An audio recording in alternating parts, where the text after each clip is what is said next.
बेचारों को नाम लेके बस ऐसे ही बुला दिया गया कि रामलाल हाजिर हो, श्यामलाल आके बैठ जा, फूलवती तेरी भी कुर्सी है।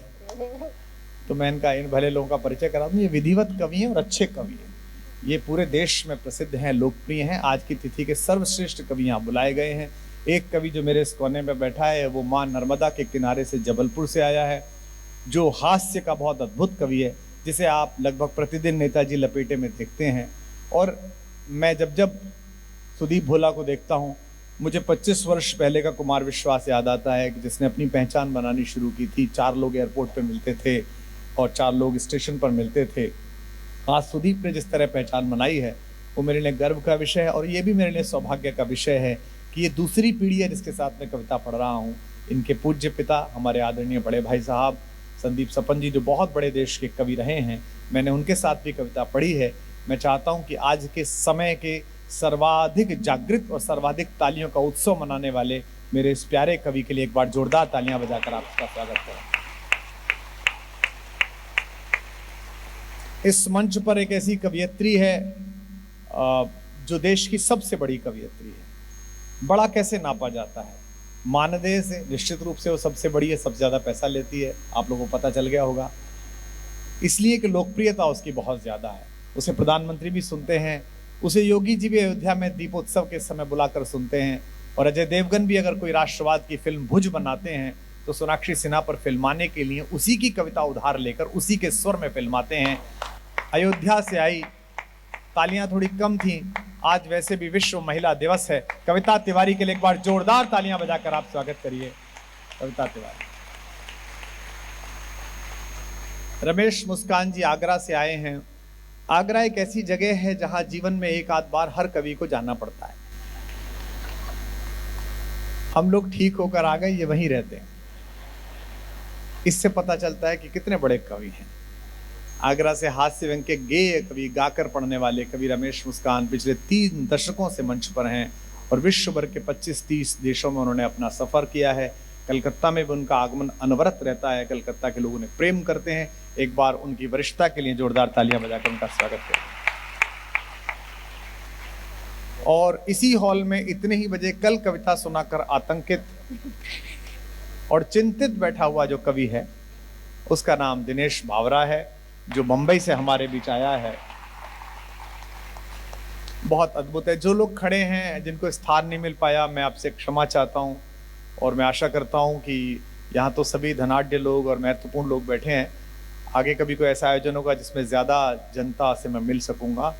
अगर कुछ युवा ऐसे हों जो बीच में बैठ सकें, या क्या बताऊं कहाँ मंच पर बैठ सके, क्योंकि महिलाएं खड़ी हैं, हमारी माएँ, भाभियाँ, बेटियाँ खड़ी हैं, वो थोड़ा सा खल रहा है। आप आगे आ जाइए। जो भी यहाँ पर व्यवस्था देख रहे हों, उनसे निवेदन है कि कोई ऐसी व्यवस्था बनाएं कि सब लोग बैठ सकें। ये आपका कविता के प्रति अनुराग है कि आप इतनी भारी मात्रा में आए इस समय पर। ये है Infinix Note 50s 5G। India का स्लिमेस्ट फोन है। 144 हर्ट्ज की कर्व्ड एमोलेड डिस्प्ले भी है। All of this eight just 14,999। जी हाँ, 15,000 के नीचे। कमाल का है।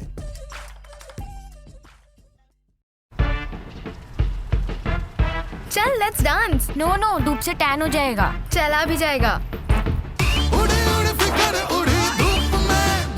वैसलीन हेल्दी ब्राइट, इसका SPF 30 और विटामिन C युक्त फॉर्मूला टैन घटाए पहले हफ्ते से और स्किन को दे ग्लो। इस समय टैन की छोड़ फिकर। ये हमारे आज के कवि हैं। मेरा नाम कुमार विश्वास है। आपकी आंखों में थोड़ी लज्जा शेष हो तो एक बार मेरे लिए भी तालियां बजा सकते हैं आप।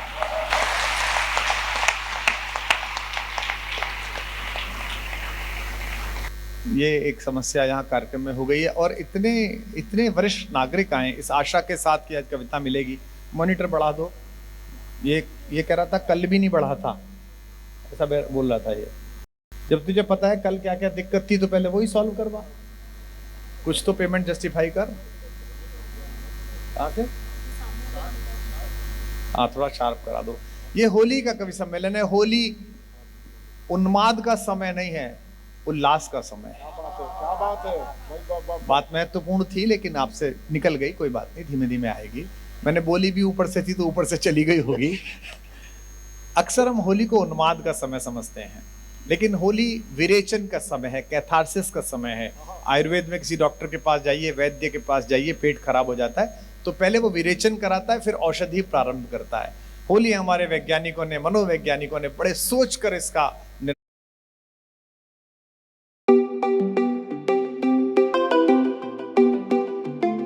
जो भी कलुष है हमारे अंदर का, जो भी अप तत्व है वो सब निकल जाए। तो हम कोशिश करेंगे कि आज अगले 2, 2.5, 3 घंटों में हम ऐसा वातावरण यहाँ पैदा करें कि हम और अधिक प्रेम से और अधिक स्नेह से एक दूसरे के साथ मिल सकें। मैं माँ भगवती के स्मरण के साथ इस कवि सम्मेलन को प्रारंभ करता हूँ और माँ की स्तुति के लिए मैं देश की लब्ध प्रतिष्ठित कवियत्री कविता तिवारी से अनुरोध करता हूँ कि वे सरस्वती की वंदना करें। आप सबसे अनुरोध है कि इस कवि सम्मेलन के प्रारंभ, इसमें सबसे अच्छी बात यह है कि औसत आयु 50 से ऊपर है। आज बहुधा मेरे कार्यक्रम में जो आते हैं वो औसत आयु 30 से नीचे आते हैं, 30 के आसपास के लोग आते हैं, लेकिन ज्ञानवृंद लोग आए, अनुभवजन्य लोग आए हैं। ऊपर जो लोग बैठे हैं वो भी शायद वरिष्ठ ज्यादा हैं, मुझे ठीक है ऊपर तक जहां तक हैं। तो हम आपसे आशीर्वाद की अपेक्षा करेंगे, उत्साह की अपेक्षा कम करेंगे, क्योंकि उत्साह तो हम पैदा करेंगे। मैं चाहता हूं कि ये कार्यक्रम प्रारंभ हो और इसको विधिवत आरंभ करने के लिए, सरस्वती वंदना के लिए, आप देश की सबसे बड़ी कवियत्री के स्वागत में सरस्वती वंदना के आगमन के लिए एक बार दोनों हाथ उठाकर ऊपर से नीचे तक पूरा हॉल जोरदार करतल ध्वनि करे। कविता तिवारी का माँ सरस्वती को प्रणाम करती हूँ, पावन पुनीत इस मंच को नमन करती हूँ, आपकी उपस्थिति को बहुत बहुत प्रणाम करती हूँ। माँ की वंदना का आदेश प्राप्त हुआ है, सीधे सीधे वंदना आप तक पहुँचाने का प्रयास करती हूँ। निवेदन ये कर रही हूँ कि उठने बैठने का क्रम चलता रहेगा, थोड़ी देर के लिए वंदना के समय तक आप यथावत रहें तो बड़ी कृपा होगी। पहली 4 पंक्तियाँ माँ शारदे का आवाहन कर रही हूँ, मेरे शब्द और आपकी भावना दोनों मिलकर माँ को बुलाएंगी, ऐसे विश्वास के साथ पंक्तियाँ समर्पित करती हूँ। सुनिए। स्वागत है बिटिया। सारी धरा तुम्हारे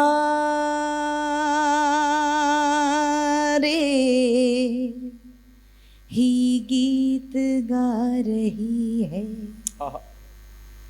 सारी धरा तुम्हारे